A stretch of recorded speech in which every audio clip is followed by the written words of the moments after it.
A paz do Senhor, meus amados irmãos.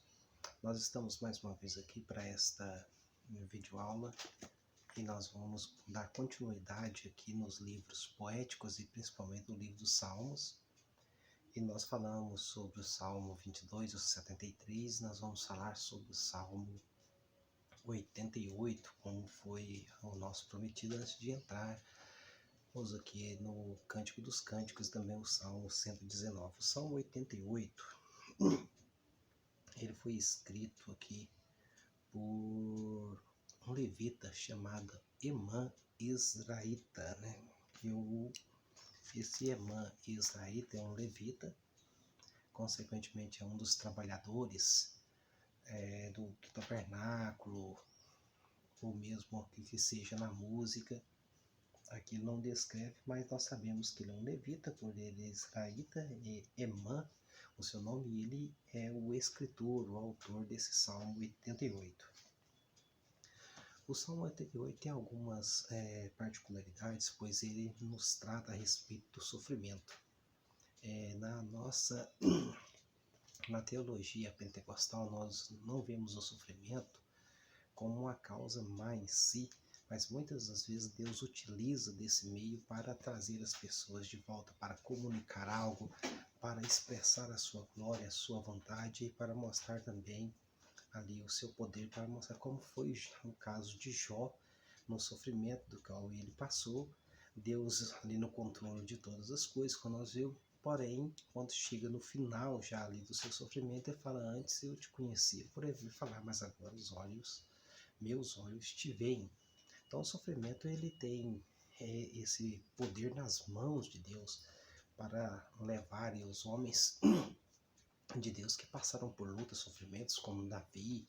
Nós vamos ver o próprio Jacó e demais outros que passaram, né? O José do Egito. Quando nós vamos ver os exilados, né? Que estava ali Daniel, Ananias, Azarias e Misael, quando eles estavam na Babilônia.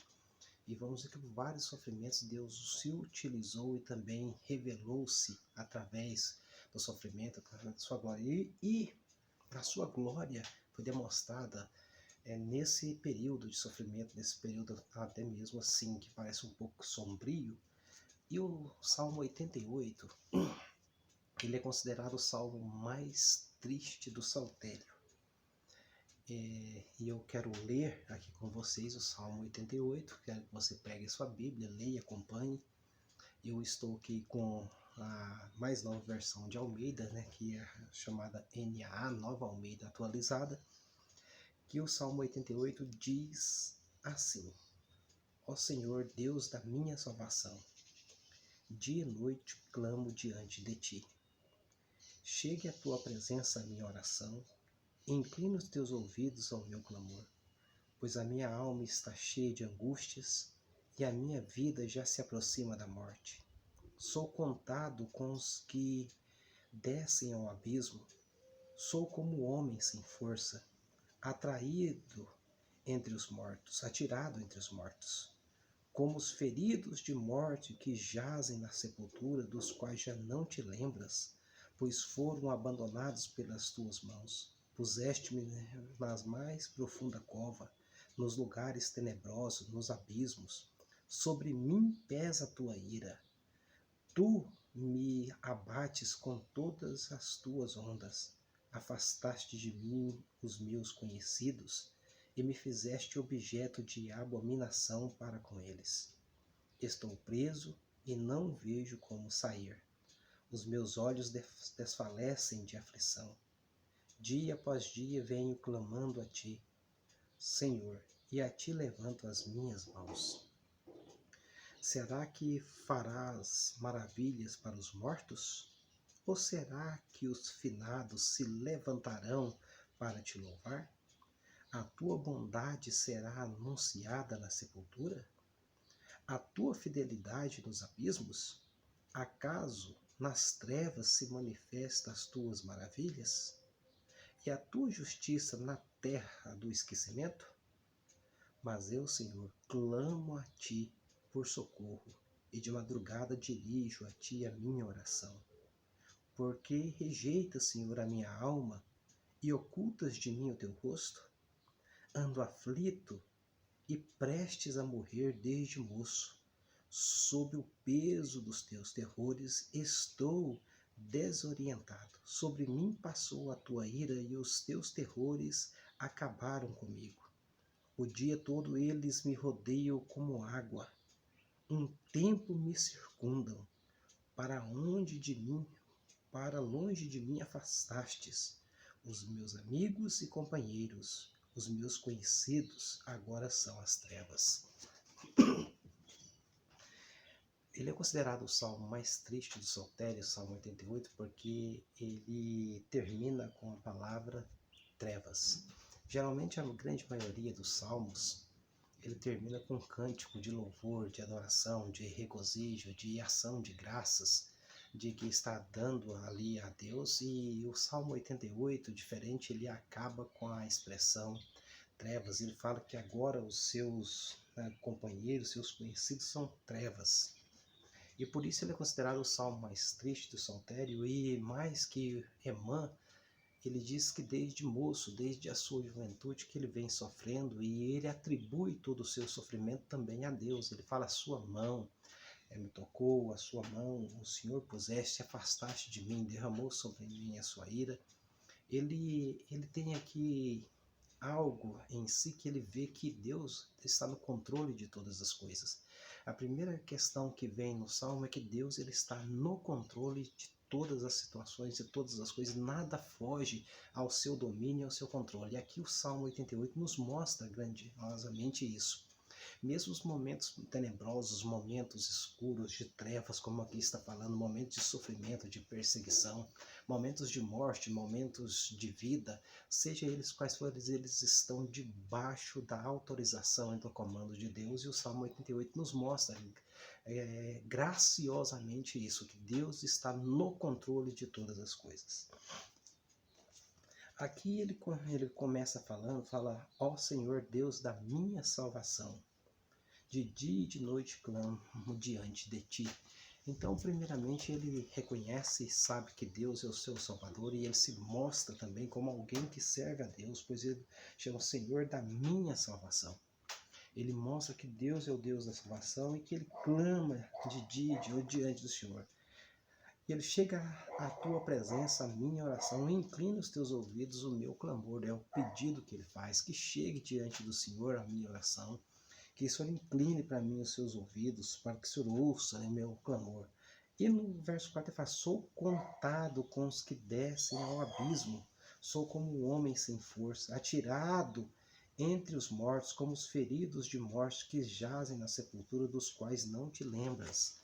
Esses feridos de mortes aqui, ele tira uma expressão militar, quando os soldados eles estavam guerreando, e muitos eram feridos e com um ferimento muito grave, e muitos soldados já estavam mortos, e aquele soldado ferido gravemente era jogado lá. Ele não estava morto ainda, mas ele estava contado, era questão de tempo, era questão de talvez de horas ou de minutos, ele já estaria morto pela gravidade do seu ferimento. E aqui ele vai falar isso: atirado entre os mortos, sou como um homem sem força, tirado entre os mortos, como os feridos de morte que jazem na sepultura, dos quais já não te lembras. Então ele está falando que ele está ali jogado como alguém que já está destinado à morte, e falando que, ou seja, quando está falando que não te lembras, ou falando que, ou seja, que Deus é um Deus ali presente, está coordenando a vida. Então, já que já morreu, agora já passou essa história, já foi para o Seol, para a sepultura. Seol aqui no caso no hebraico é a sepultura, onde todos irão descer. Já não te lembras, pois Deus é um Deus de vivos. E aqui no verso 6 ele fala: puseste-me na mais profunda cova, nos lugares tenebrosos, nos abismos. E ele é muito claro, fala puseste-me, ou seja, ele atribui então, ele sabe que Deus está no controle de todas as coisas. E ele vai: puseste-me aqui no mais profundo abismo, puseste nos lugares distantes. Mas o interessante é que esse salmo, em todos os momentos, seja ele aqui mostrando esse sofrimento, ele é um salmo de louvor a Deus, de adoração, mostrando a soberania de Deus e também revelando a graça de Deus. Aqui fala: afastaste de mim os meus conhecidos e me fizeste objetos de abominação para com eles. Estou preso e não vejo como sair. Ou seja, ele estava preso nas garras desse sofrimento e não tinha como sair. Era um objeto como de abominação até mesmo para os seus familiares, para aqueles que estavam perto dele, talvez passando por algum julgamento, como Jó passou também, que ele estava padecendo por esses momentos de sofrimento por causa de algum pecado. E no verso 9 fala: os meus olhos desfalecem de aflição, dia após dia venho clamando a ti, Senhor, e a ti elevo as minhas mãos. Os judeus, eles oravam com as mãos estendidas, por isso ele fala que eleva a oração, eleva a ti as minhas mãos. Ou seja, ele mostrando aqui, mostrando a nossa responsabilidade, independente de a nossa resposta seja imediata ou não, ou se mesmo que não venha uma resposta como nós estamos pedindo, a nossa obrigação diante de Deus, o amor de Deus é que nós orarmos. A nossa responsabilidade é clamar a Deus, é orar a Deus. E aqui o Salmo mostra isso, mesmo ele não tendo uma resposta, Deus não falando que vai curar e ele não saindo do sofrimento, ele tem a responsabilidade de continuar orando, de clamando a Deus. E Deus é um Deus que nos chama para orar. E isso, quando Deus ele faz, e muitas orações ele ouve e opera, outras orações ele ouve, mas vai operar segundo a sua vontade. E a vontade de Deus aqui nos expressando é que ele está no controle sobre todas as coisas, mas independente dessa oração respondida, não, Emã, ele continua ali orando a Deus, ele continua clamando a Deus, nos ensinando a nossa responsabilidade de clamar não só por nós, mas pelos outros, interceder pelos outros.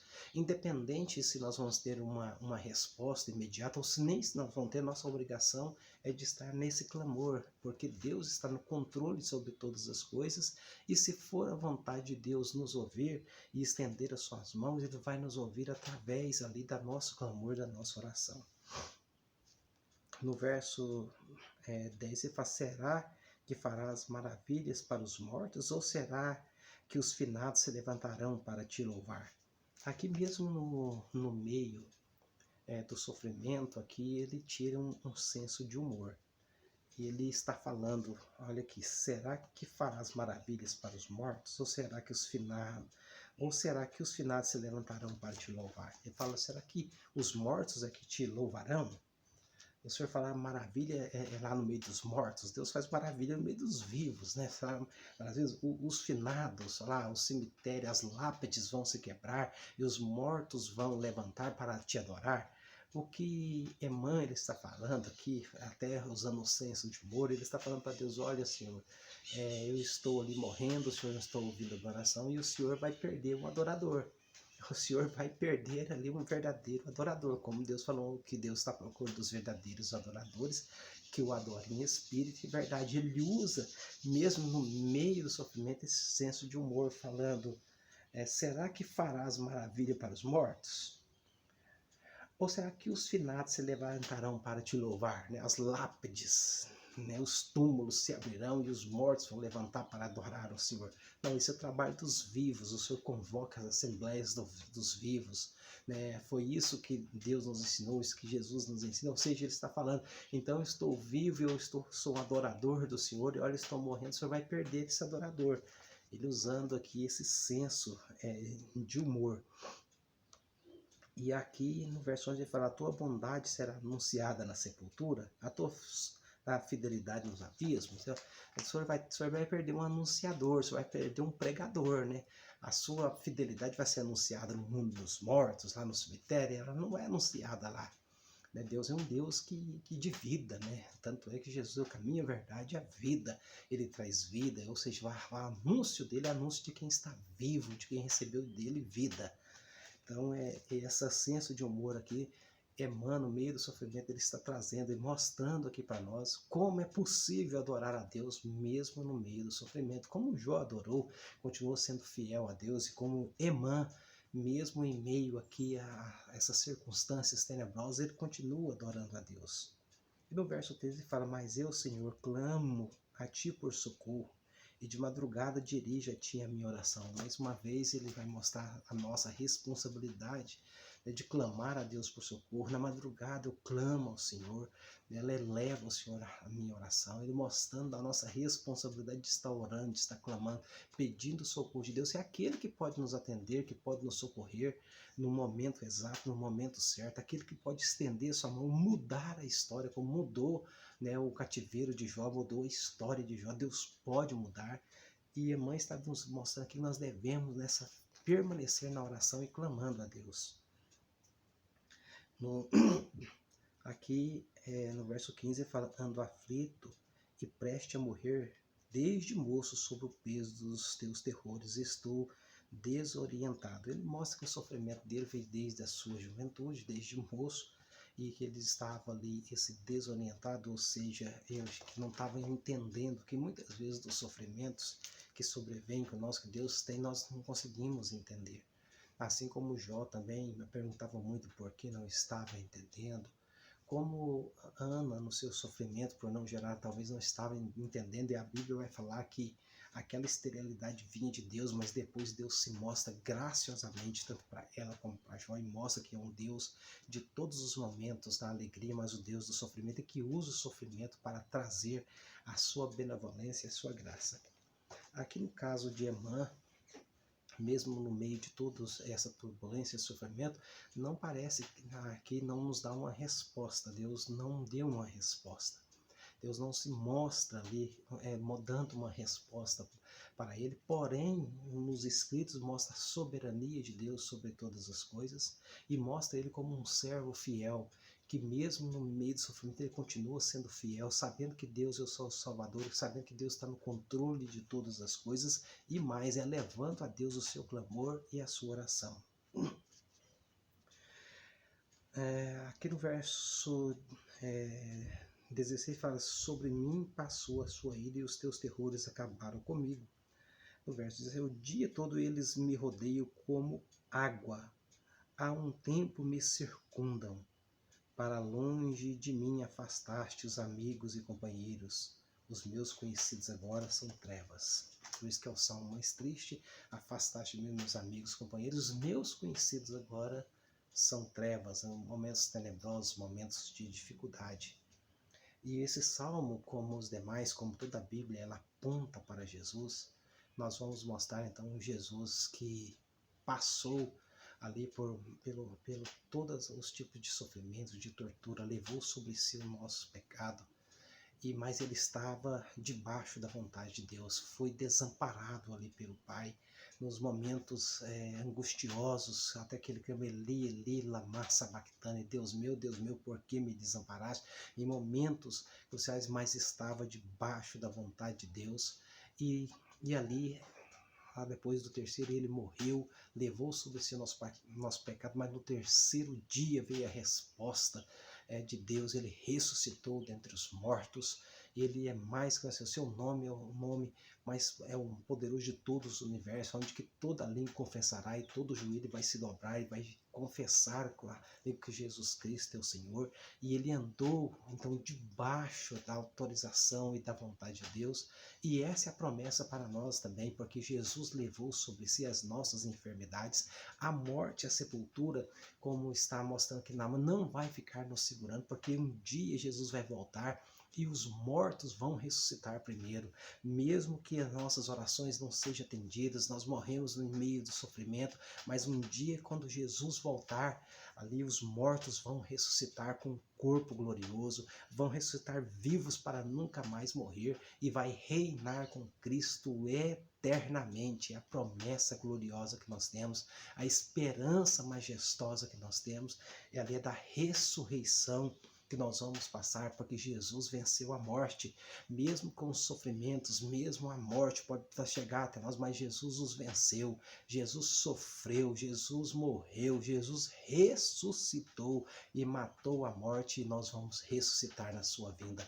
Ele vai nos chamar à vida e nós vamos reinar com ele eternamente. Então, por isso nós podemos nos alegrar. Aqui aponta para o sofrimento, como Jesus sofreu, como ele falou: Pai, Se possível, passa de mim esse cara, mas não seja feita a minha vontade, mas a sua. Se entrega totalmente. A vontade de Deus é que ele padecesse, que a ira de Deus ali derramou sobre ele, que ele morresse, mas que ao terceiro dia ressuscitasse como Deus, como Senhor dos senhores, Rei dos reis, vai voltar, e no dia que ele voltar, os mortos, se nós já tivermos morrido nesse dia, nós vamos ressuscitar com um corpo glorioso, para nunca mais sofrer, para nunca mais morrer, para reinar eternamente com ele. E a irmã vai estar vendo a sua oração, o seu clamor respondido, ele vai ver o seu Senhor. A irmã também vai ressuscitar nesse dia e vai reinar eternamente com Cristo, e ali não vai ter mais sofrimento, não vai ter mais trevas, mas vai ser a luz da glória de Deus que vai brilhar na Nova Jerusalém, sem precisar nem do sol nem da lua, pois a glória de Deus que vai expandir, e Emã vai estar lá, e todos aqueles que morreram em Cristo vão estar lá para reinar perpetuamente com o Senhor.